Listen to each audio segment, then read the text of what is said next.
भगवान श्री राम ने कैसे इस भूलोक को छोड़कर पुनः विष्णु लोक को प्रस्थान किया। भगवान श्री राम के मृत्यु वरण में सबसे बड़ी बाधा उनके प्रिय भक्त हनुमान थे, क्योंकि हनुमान के होते हुए यमराज की इतनी हिम्मत नहीं थी कि वो प्रभु श्री राम के पास पहुंच सके, पर स्वयं श्री राम ने इसका हल निकाला। आइए जानते हैं कैसे श्री राम ने इस समस्या का हल निकाला। एक दिन श्री राम जान गए कि उनकी मृत्यु का समय हो गया था। वह जानते थे कि जो जन्म लेता है उसे मरना पड़ता है। यम को मुझ तक आने दो, मेरे लिए वैकुंठ, मेरे स्वर्गिक धाम जाने का समय आ गया है, उन्होंने कहा। लेकिन मृत्यु के देवता यम अयोध्या में घुसने से डरते थे, क्योंकि उनको राम के परम भक्त और उनके महल के मुख्य प्रहरी हनुमान से भय लगता था। यम के प्रवेश के लिए हनुमान को हटाना जरूरी था, इसलिए राम ने अपनी अंगूठी को महल के फर्श के एक छेद में से गिरा दिया और हनुमान को इसे खोजकर लाने के लिए कहा। हनुमान ने स्वने का स्वरूप छोटा करते हुए बिल्कुल भंवरे जैसा आकार बना लिया और केवल उस अंगूठी को ढूंढने के लिए छेद में प्रवेश कर गए।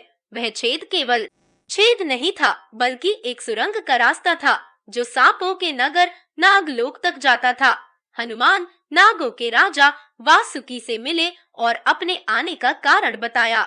वासुकी हनुमान को नागलोक के मध्य में ले गए, जहां अंगूठियों का पहाड़ जैसा ढेर लगा हुआ था। यहाँ आपको राम की अंगूठी अवश्य ही मिल जाएगी, वासुकी ने कहा। हनुमान सोच में पड़ गए कि वो कैसे उसे ढूंढ पाएंगे, क्योंकि ये तो भूसे में सुई ढूंढने जैसा था।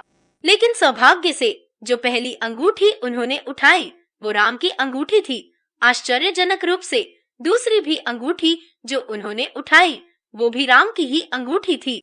वास्तव में वो सारी अंगूठी जो उस ढेर में थी सब एक ही जैसी थी। इसका क्या मतलब है? वह सोच में पड़ गए। वासुकी मुस्कुराए और बाले, जिस संसार में हम रहते हैं वो सृष्टि व विनाश के चक्र से गुजरती है। इस संसार के प्रत्येक सृष्टि चक्र को एक कल्प कहा जाता है। हर कल्प के 4 युग या 4 भाग होते हैं। दूसरे भाग या त्रेता युग में राम अयोध्या में जन्म लेते हैं। एक वानर इस अंगूठी का पीछा करता है और पृथ्वी पर राम मृत्यु को प्राप्त होते हैं। इसलिए यह सैकड़ों हजारों कल्पों से चली आ रही अंगूठियों का ढेर है। सभी अंगूठियां वास्तविक हैं। अंगूठियां गिरती रही और इनका ढेर बड़ा होता रहा। भविष्य के रामों की अंगूठियों के लिए भी यहाँ काफी जगह है। हनुमान जी जान गए कि उनका नागलोक में प्रवेश और अंगूठियों के पर्वत से साक्षात कोई आकस्मिक घटना नहीं थी। यह राम का उनको समझाने का मार्ग था कि मृत्यु को आने से रोका नहीं जा सकेगा। राम मृत्यु को प्राप्त होंगे, संसार समाप्त होगा, लेकिन हमेशा की तरह संसार पुनः बनता है और राम भी पुनः जन्म लेंगे।